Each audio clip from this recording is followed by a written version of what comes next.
रोजनामा अल-कुबस के बाखबर सरकारी ज़राया के मुताबिक कुवैत कोरोना वायरस के खिलाफ समाजी क़व्वत मदाफ़त हासिल करने के लिए अपनी कोशिशों को तेज कर रहा है।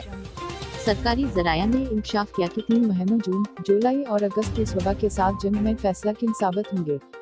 तौक़े की जा रही है कि उन 3 महीनों में वैक्सीनेशन का अमल तेज कर दिया जाएगा और 10.5 लाख अफराद की आमतौर पर इफ्तिताही मराहिल में वैक्सीनेशन मुकम्मल कर दी जाएगी।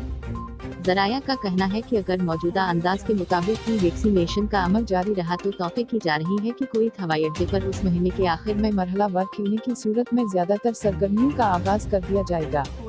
एयरपोर्ट अगर खोल दिया गया तो मुल्क में दाखिल होने के ख्वाहिशमंद तारकीन वतन के हवाले से ज़राया ने तस्दीक की है कि मुल्क में उनके दाखिले के लिए मंजूर शुदा वैक्सीन की शर्त लाजमी होगी।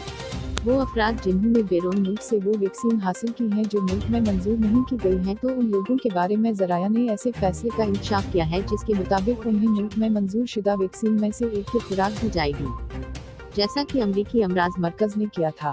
लिहाजा मुल्क से बाहर गैर मंजूर शुदा वैक्सीन लेने वाले लोगों को मुल्क में मंजूर शुदा वैक्सीन लगाने का इम्कान है। कुवैत की ताज़ा तरीन खबरों की अपडेट्स हासिल करने के लिए देखते रहें सस्ली न्यूज़।